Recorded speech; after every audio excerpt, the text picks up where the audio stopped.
What is up, everyone, and welcome back to our Slab Stocks live episode here on Monday, 6 p.m. Eastern Time. We got a big episode today talking about release updates, new pricing information, new pricing data on releases that happen and ones that are coming up, as there's already been some sales of something like 2023 Bowman baseball out there for us to talk about.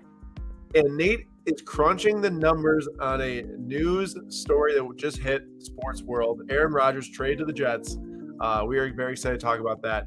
And I cannot wait to have that be our opening topic discussion. So welcome anyone that's here live with us right now as we are going to talk about the Jets and Packers trade to open the episode. So if you have any thoughts, drop them in the comments right now, and we'll give our takes on this.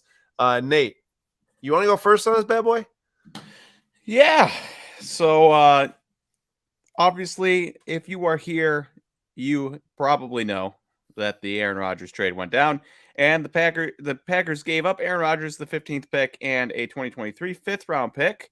And the Packers got the 13th pick, a second-round pick, number 42, a sixth-round pick, and a 2024 first-round pick that becomes a first if Rodgers plays 65% of the snaps. So are we guaranteed a second-round pick from next year, though? Correct. Fire. So I ran there's Jimmy Johnson, the former GM, has a pick valuation thing. So I ran some numbers here, right? So each pick spot gets a number of points. Like the Carolina first overall pick gets 3,000 points. Houston's gets 2,600 points. The Packers first round pick, 1,050. The Jets first round pick that they used to have, 1,150.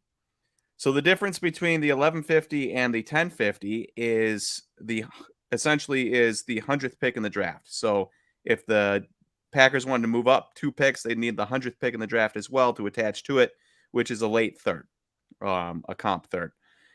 Because the Packers gave up a 5th and received a 6th, the difference there is 15 points in value. So what really ended up happening was the Packers gained 85 points of value in that trade as opposed to the full 100. So if you take the 85 plus the 480 that was worth their second round pick, we're given 565 points without knowing the next year's pick. 565 points is the equivalent of the 34th pick in the draft. Not bad. Now if we end up as a team that only runs Rodgers out there for 64% of the time and end up in the middle of the second round, that would add about 450 points. So we'd essentially gotten the equivalent of the 16th pick in this year's draft for him. If they end up winning the Super Bowl, we'll get the last pick in the first round, which would end up being, you add that to this year's picks, that'd be the 13th pick in this year's draft. If they end up a really bad second round team, like they get a high draft pick, say we get 35th, we'd get the equivalent of the 14th overall pick. And then if they end up being pretty good, but a playoff team, and Rodgers plays a lot of snaps, but not good enough to win the Super Bowl, say they finish 20th or something, you add those 800 points and we'd get the equivalent of the 9th pick. I know that's a lot. Just These know. Comments are killing me. So explain to me like I'm 5. Did we do well? Yeah, so right off the bat, with not knowing anything about the pick next year, we got the equivalent of the 33rd or 4th pick for Rodgers. That's pretty good, I would say.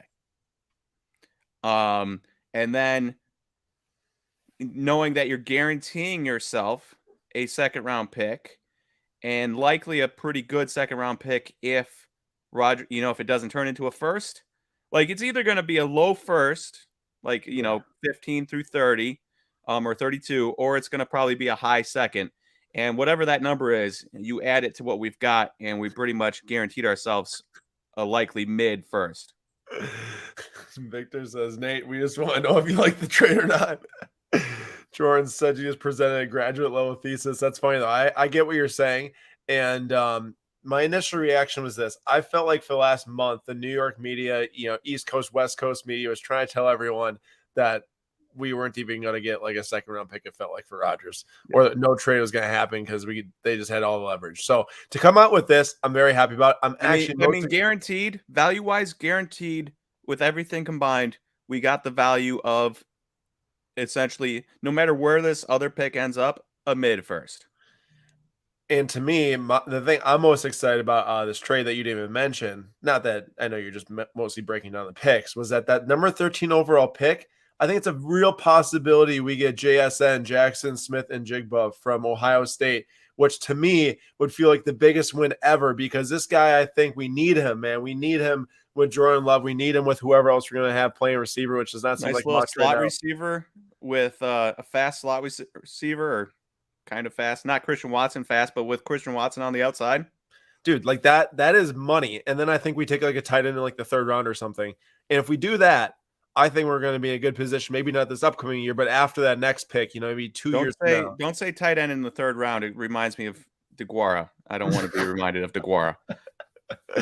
But yeah, I mean, it will take probably like 2 years for us to really figure out how this does for the Packers or the Jets too. Even does Rodgers play a second season?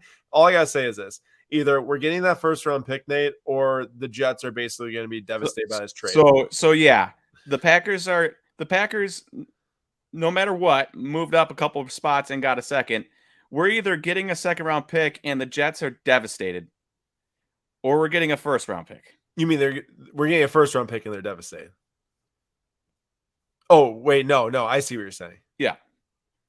Either they're having to give us a second round pick and they stunk, or we're getting their first round pick. Mm-hmm. So it's a win-win for the Packers, and the only way it's a win for the Jets is if they're giving up a first round pick. If they end up giving up a second round pick next year, they essentially gave up a second round pick for no value. Like they got nothing out of it. Wait, what do they get out of it if he plays less than 65% of the snaps, though? They give up a second. If he plays more than 65, it turns into a first. Yeah, I see. I get what you're saying. Yeah. All right. There's a lot of numbers being thrown around here, Bazooka Tom. My mind is starting to go haywire. But I gotta say, if JSN I live for this stuff. I know you do.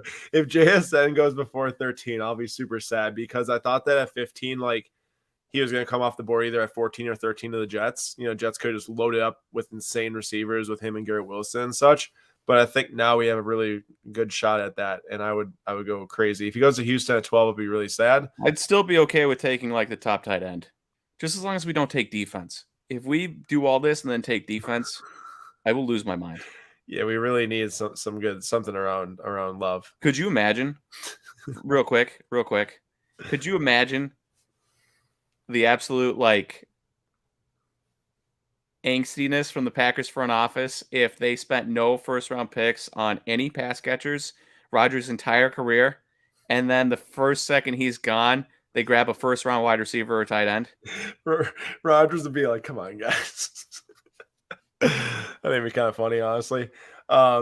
All right, here we go. Moving on to our meat of the podcast today, the live stream. We'll be talking about some new release updates. And before getting into my breakdown of SP Authentic Hockey sales so far, I want to talk for just a couple minutes about Toronto show. So I was in Toronto. If you didn't know that, if you weren't at Slapstick Sundays last night, I was there from Thursday morning until Saturday night. And I went to the Thursday preview night, which was like the national when it's like 4 to 8 o'clock. It's the exact same setup. There was like no one there at the Thursday preview night. Like normally when the Wednesday preview night for the national, it feels like it's like electric energy, buzz in the air, like tons of people there, like tons of deals happening on that 4-hour preview night on Wednesday. I was like, holy cow, there's like no one here at this preview night in Toronto. Now, that's not a bad thing about Toronto. I think it's mostly because it's not the national where people don't take off work to go for a full 5 days and stuff like that. It just, people are still traveling in from Western Did you get any deals done on that Thursday night? I did. I bought quite a bit of soccer that night, and I think maybe one hockey card. So I basically got all the good soccer for good prices I could find that night, which was good. It was worth me going for sure. But then Friday it got a little bit busier. Something that helped. Oh, I forgot to point this out. The Toronto Maple Leafs played Thursday night during the preview night, like literally 30 minutes away from where the convention center was. A lot of the people are either at the game. Center's like downtown.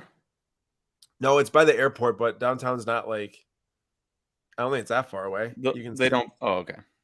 No, I mean, it's like O'Hare, Nate, to the downtown, I think. Oh, okay. I'd have to look to make sure. To be honest, I didn't go downtown. There's not a lot of time when you do these shows to get some of that stuff done. But the point was that a lot of people were either watching the game, at the game, whatever it might be. They just wouldn't go to the preview night. But then Friday, after the Maple Leafs won, lots of buzz at the show. I had a really good Friday. And then Saturday was when I found the Keandre Miller card that I was searching for all Friday, which I'm really happy I found. Just spoiled the part of the video that's going to go up later this week. But either way, that's okay. And then Saturday, the last day we were there, was just packed, dude. This show was so busy. Like one of the busiest shows I've been to per the setting, which the setting was big too. It wasn't like a small. It was big setting. So it was a really fun show. Thanks to anyone who came up and say hi to me there. Or my dad. It was a really great time and got some good cards and had a really fun time. And I hosted a cool panel with Jeremy Lee from Sports Cards Live, Jay from Mojo Sports, and then also Coach Co from Coach Co Collectibles, Brendan. So it was a really fun time. I got to meet some new people and look forward to going back hopefully in November again. All right, on to SP Authentic Hockey. So the top chase in SP Authentic Hockey this year is Cole Caulfield from Wisconsin, play at Madison, drafted in the first round by the Canadiens. He was on pace to score 50 goals this year until he got injured for the rest of the season. And his Future Watch rookie auto numbered out of 999. These are one of the three most sought after hockey cards in the market, along with the Cup rookie patch auto and the Young Guns, of course, the numbered parallels being more expensive than this. However, $1,100 is the most recent sale for his Future Watch. They started around $1,500. They're now down to around $1,100. To me, I really want one of these cards. I've been waiting to buy a nice Cole Caulfield card to get one of these autos. However, I do think that $1,100 is still a bit expensive for a raw of this card. We will see where they go from here. But a lot of the reason why I think this is expensive is mostly because of how much Zegras is. But the problem with Zegras is that he's a redemption. Zegras is a redemption in this product and it expires in 2025. Of course, this is a 2021 rookie class release that has not only one redemption, which Zegras is selling for $640. It has two redemptions in it with Maurice Sider, who won the Calder last year, I believe. And that long? Yeah. That long to get these autos and they still didn't get them in? Yep. Nate, $566 in this redemption of Sider. I believe you won the Calder last year, which is Rookie of the Year. So you got one redemption with Zegras, two redemptions with Sider. The fourth best player is also a redemption, Lucas Raymond. Oof. And that one's over $500. And the fifth best player is also a redemption, Mason McTavish from the Ducks. You're talking about four of the top five rookies in the set. So there will be no value in this set in 2 years. Yeah, literally just go buy yourself a Cole Caulfield for probably like $1,000 or something like that and be happy, you know? Like, it's just crazy how four of the top five players in this set are all on redemptions. This is probably the worst I've ever seen from like a rookie class redemption, how it goes type of deal. So this is my next question, Nate. So in every single SP Authentic release, you've got the thing like you see here with the Cole Caulfield. This is like the new rookie. It's a new design, numbered out of $999. Mm-hmm. Each release, there's also a retro design that's numbered out of like $399 or $499. On the right is the retro design. That's 2011 SP Authentic design they bring back. And then on the left is the rookie patch auto retro as well. I really like the retro design in this set. I like the font on the Future Watch letters. What do you think, man? I'm not so sold on this new design on the left. I'm not so big on it. It looks kind of cheap. I mean, it looks pretty clean. You like it? Okay, because Greg really liked it. So maybe I think I like a cleaner auto, and I think that looks pretty clean. It highlights the auto, it highlights the player, and it doesn't have any extra. So that's what other people were saying to me too. You know, it's really nice like that. Now, okay, I don't know about you. I can't stand the Future Watch patch auto of 100 on the right. That's the new Future Watch patch auto on the right. It just is so busy with whatever the swirl is going through the middle, and there's like too much area around the outside. They should have like blown the card up by like, or the inside up by like, I don't know, 30%. Like Dawson Mercer's way too small in that card. Yeah, it's kind of weird. Also, his auto goes into the gold, which I don't know where else he's supposed to sign it. Yeah. I just think it's an odd design. I think they should have just done something a little bit different. The left is obviously the retro one. Anyone has thoughts on this too? If you're a hockey fan. Kind of surprising because usually, I won't give too many compliments to Upper Deck, but usually their cards are the best looking cards. Oh, I'll give a lot of compliments. And their hockey cards are amazing. Yeah. They usually look really good. And that one specifically on the right doesn't look great. To be honest, they kill the Future Watch patch offset every single year. It's actually probably my favorite card to collect. I have a couple of the Keandre Millers, but yeah, I'm not crazy on that one. And then I do really like though the black with the gold ink, dude. They made it like really straight black through the middle of that card. That gold ink pops like crazy with the gold foil. Is that like a first 15 type thing or something? So they don't number them, but there's around like 5 to 15, I think, of each player. I don't think it's really known, but somewhere in that range. They're super rare. It looks really good. And then for the first time on the right, you have the limited Future Watch, which is a non-auto with like this weird like red thumbprint behind it. Not a big fan. I know a lot of hockey fans of the show are talking to me that they're not a fan that they add in non-auto Future Watches of players that have autographs. Sometimes they do it where the players don't sign and they just have a Future Watch number on 999. But this is a non-numbered. It feels like that's kind of like, you know, how Bowman's got the first Bowman Chrome and then they got the auto. Trying to probably do that here to maybe bring a little bit more value to the product, which honestly isn't a bad idea. I say the red thumbprint behind is kind of weird. More value or be able to print more? Well, it probably is more value, honestly, Nate, just because the autos are the same numberings. I mean, they're all on 999. That's fair. I don't know if they have more auto sets in it this year than in the past, like insert autographs. So that's not going to be known. But either way, I just don't like Bowman this year with green grass out of 99 now. Don't tell me that's a new parallel. Yeah, and blue ice or something. There's like three new ones. It's not great. Interesting. Chris says, Sola, love 2020 Contenders Optic Throwback ticket out 25 PSA 10 for $3,000. When this was first going down about a month ago, did I screw myself? I don't think so. I think that there will be, yes, some people buying Jordan Love right now because now Rodgers officially gone. But remember, people knew Rodgers would be gone a month ago. I guess it wasn't official. People were spending money as if Rodgers was gone a month ago. Be happy with profit if you have profit. A lot can go wrong when the season starts, and it's coming from a huge Packers fan that really hopes that Jordan Love does amazing. All right, moving on to Bowman early sales. So, Nate, what's coming up this Wednesday? We are moving fast through this today. Well, I don't have anything else to add in SP Authentic.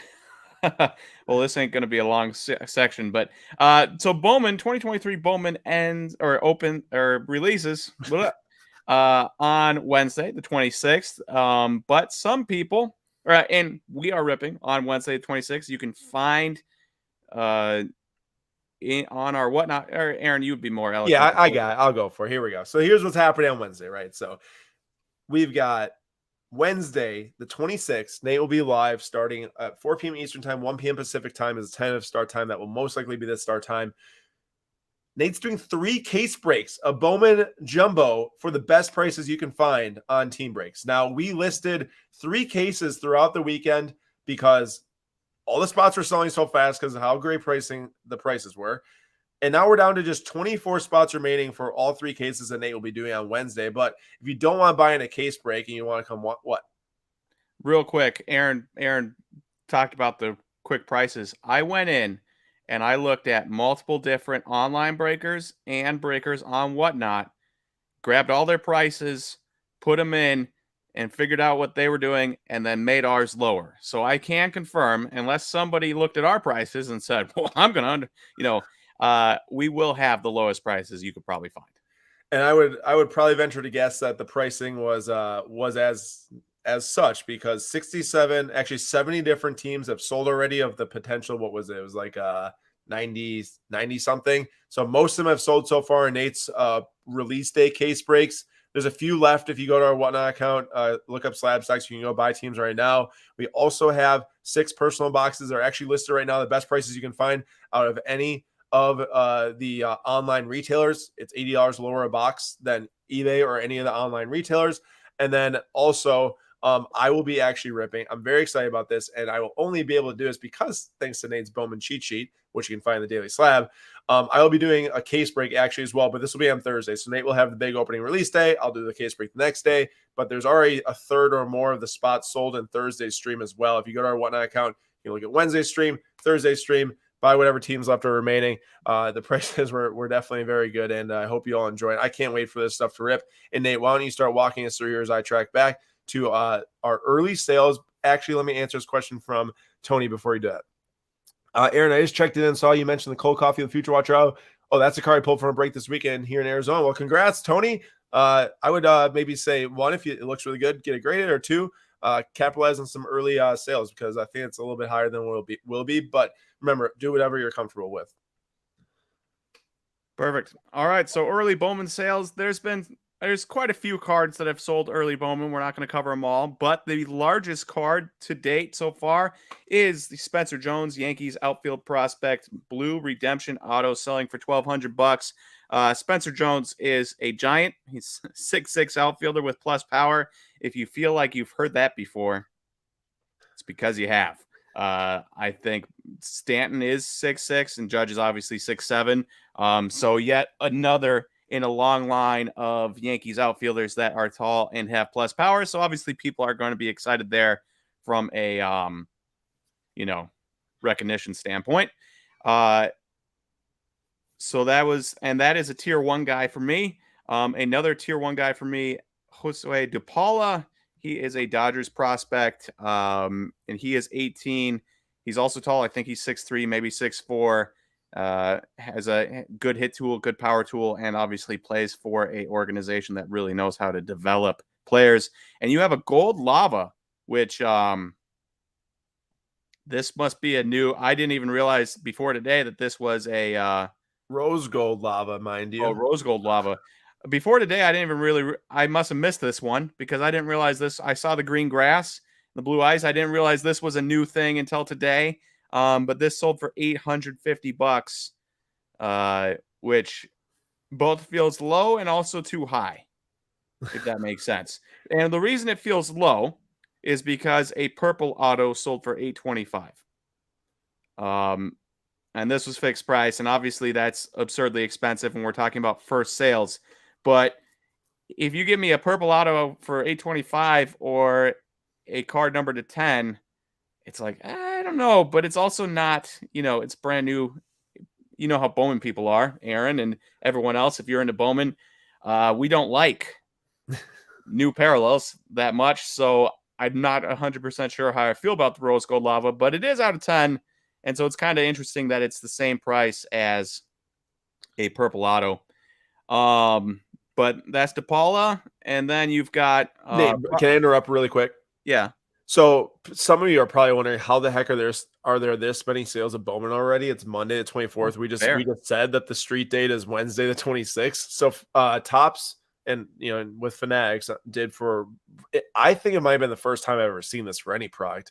They did like a pre-release drop on Topps.com for a very small quantity of Bowman boxes. They sold super fast. Now you said the jumbo sold out like right away. Jumbo sold out almost instantly after, like when I checked, like 2 hours later. Yeah, blasters and hobby boxes were still there. I think those sold out pretty soon after that too. I don't think there's blasters sold out, I think, but I think they took the hobby boxes a while. Got you. Either way, these boxes were like a new type of pre-release type of product release where they arrived, I think, to people within the last couple of days because there's one a jumbo box that's actually like wrapped in like a Fanatics bubble wrap on eBay right now for like $605. Buy it now. So that's how there's product on the market right now. This is not people ripping the new cases of it. Most likely, right now it's probably from that. Yeah.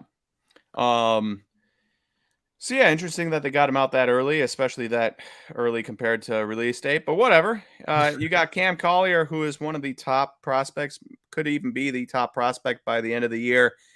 He is 18, will be 18 all year, has a very advanced eye of the plate and huge power potential. And I like huge power potential and Great American Ballpark in one sentence. Oh yeah. That is the dream, is to get a guy with massive power that's actually also good at hitting, playing in Great American. I mean, you watch what Adam Dunn did with the Reds. Let's get back to that.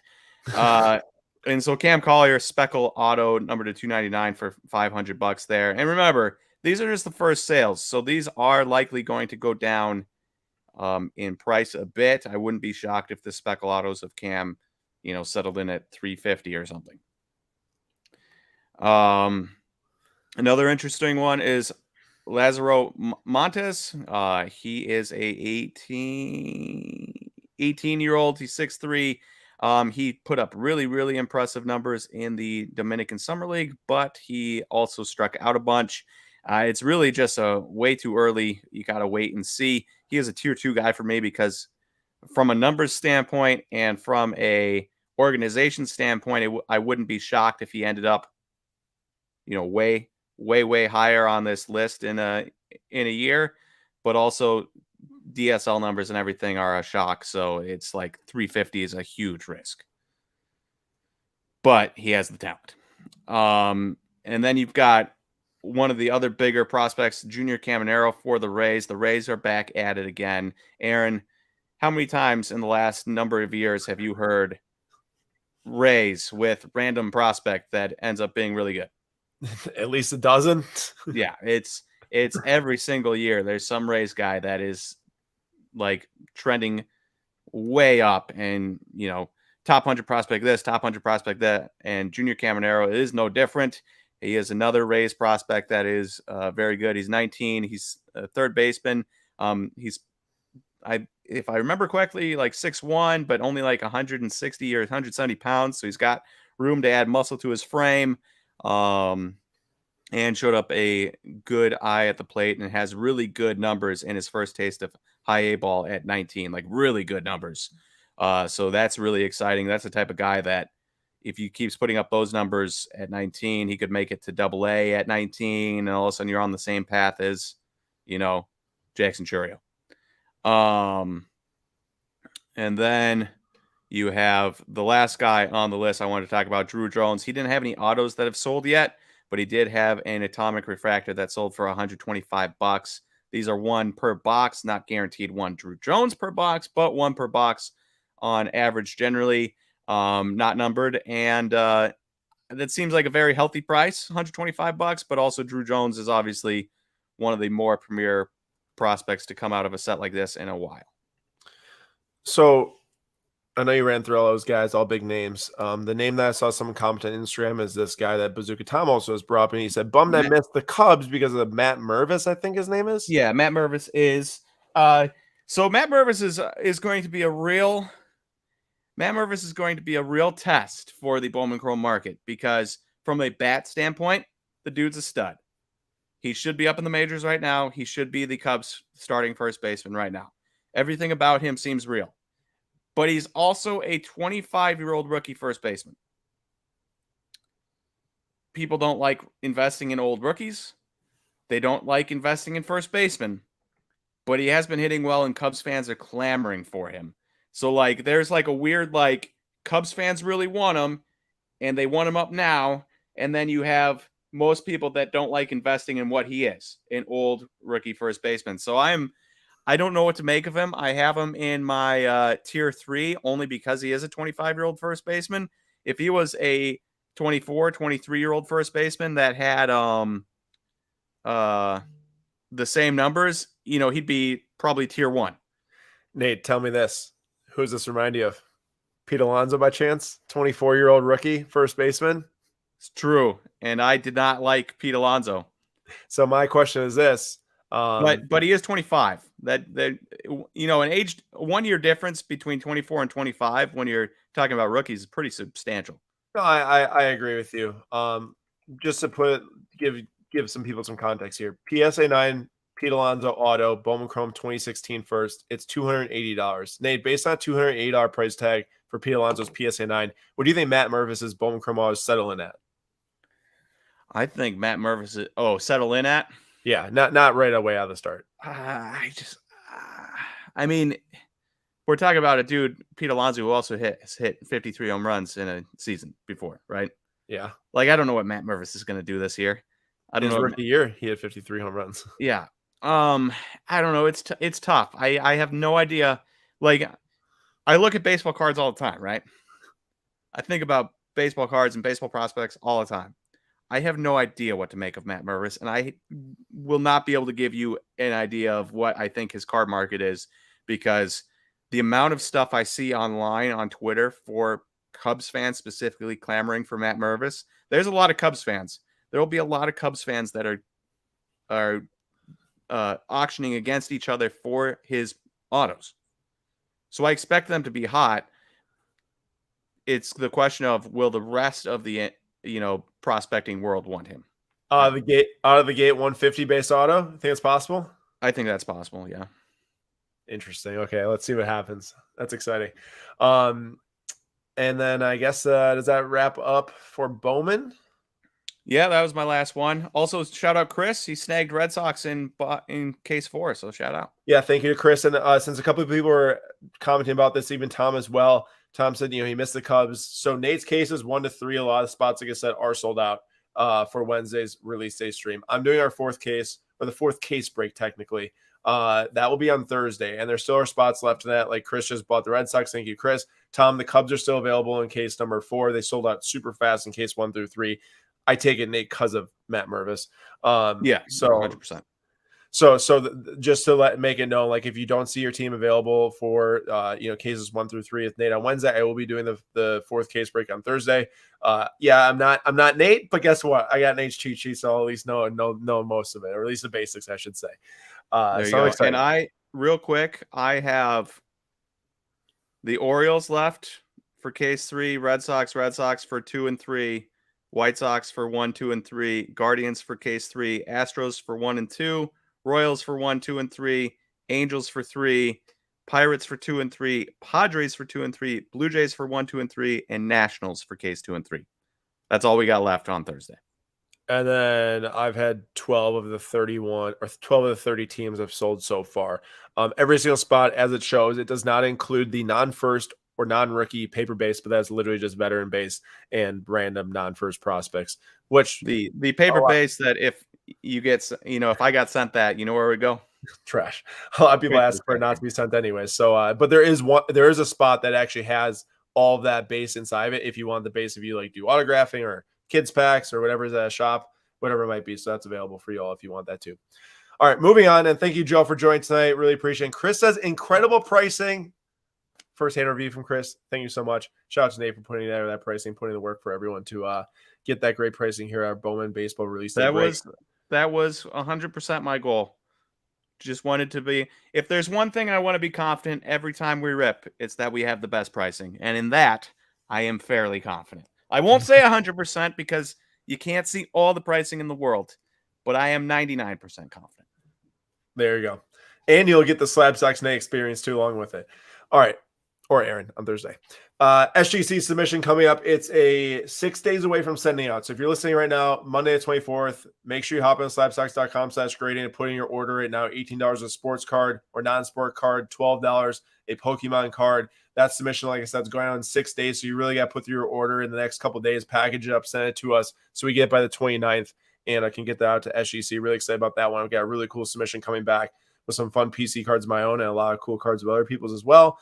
So look forward to having you all join that. And then our last product sale breakdown or new release update is Prizm Monopoly. Of course, I'm sure everyone's heard everything about this he possibly could, but I thought it'd be good for us to touch on Slab Stocks Live because we haven't touched on it here yet. I know some of you might listen to Nate's Daily Slab or you're posting on Instagram, but normally, this is a place that Nate and I can go back and forth on things. So Prizm Monopoly, Nate brought it up. He likes it because of the brand.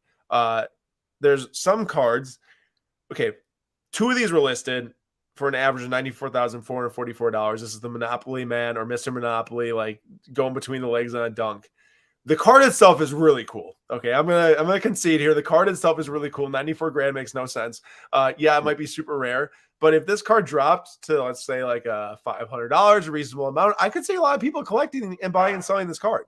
Not at 100 grand, obviously, and it definitely won't sell there.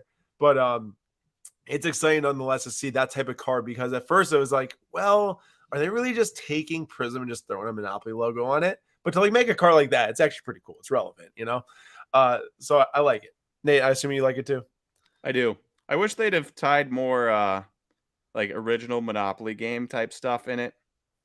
Like Boardwalk. Yeah, that's what I think that was missing. Was like a lot of the locations. And the little dog and the little shoe and the little iron and thimble and stuff. Tie that in, make that a 101, thimble. Yeah. Thimble black 101, only one in the world or something. I agree. So Jordan says, I heard a rumor that Nate offered 84 grand and the offer was declined. Nate? Yep, that's true. All right. But if it was accepted, you would have been hearing a rumor about me living on Jordan's couch with him. So here's the thing. I like what Nate just said. Tie more things to this that has to do with the original game because we'll walk through these top sales. And to me, there's nothing particularly special about these cards. This Monopoly Man thing, super cool. Black Prizm Benedict Matherin sold for $4,800. This is the one of one. I saw it. It was paid for. It's basically a Prizm card just with the Monopoly logo on it, right? Nothing cool. Oh, also, by the way, I was like, oh, how much are these boxes selling for? I think that these are retail only, right? Like I've never, I don't go into like Target and Walmart. Nate, have you seen any of these in retail locations? Or I haven't seen them. all right, so I haven't $50 a looked. box. Well, here's the thing. I knew the Monopoly set was coming out on last Sunday, the 16th.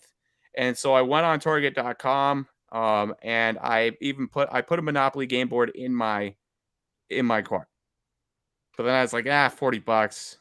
Do I really want it for $40? I don't know. So I didn't buy it, and then it sold out. I never saw any of these on Target.com. So basically, to me, this is like a Pokemon type of thing where you've got like the gaming stuff where you can get like the deck and all that stuff, and then you've got like the booster boxes that gives you the cards to like place that game with, or in this case, pull $5,000 cards for a one-of-one Matherin. So those boxes average like $50 a box. 61 sold on my slabs for $3,000. Wait, they're $50 a box. Oh, resale. Yeah. Okay. So a one-of-one white money shimmer of Nikola Jokic sold, where in the border, it's like basically, you can't really see it that well, but it's this money logo in the border with a white shimmer. Okay, so this is nothing special to me. In all honesty, like I get that they did should have made them like the original colors, the color of the money. Yeah, I agree with you. And they should have tied it as much to the game as possible to make them actually like relevant and not say like, oh, they're just making another Prizm card with the Monopoly logo, like this LeBron James Gold Out 49. First of all, when is Gold Out 49? Why are we doing that? Like, I understand in Topps products it's not 50, but that's Topps products. Panini. Why is it also, not if you're gonna, I guess another complaint I'd have, I would do like the set still, but maybe tie it to like the dollar amounts you can get in the game. Yeah, you can't get a $49 bill in the game. I think that would have been a genius idea, Nate, to number them out of what the dollar bills are, or whatever. Yeah. So then you got the purple money shimmer, more money logos with more different ways to make colors on it. Paulo Banchero sold for $710. This was like now a week ago. Jalen Brunson Black 101 sold last night for $650. That's after his big game against the Cavs. Anthony Edwards number out of 15 sold for $500, which is just a blue border. Looks like a nice blue. But my point here is that a lot of people on social media are like, oh, this will run its course, 2 weeks hot, next 2 months not hot, prices will fall. It does feel like it's a ton of hype for not much reason right now. So I would like, if you're looking at spending money, I haven't spent $1 on Prizm Monopoly. I don't plan spending $1 on Prizm Monopoly. What? I said coward. The only time I plan spending $1 on Prizm Monopoly is once the Johnny Davis Prizm Gold Shimmer, like numbered out 500, goes down to like $2. So I can say I got a Monopoly Prizm card for $2 in my collection. There you go.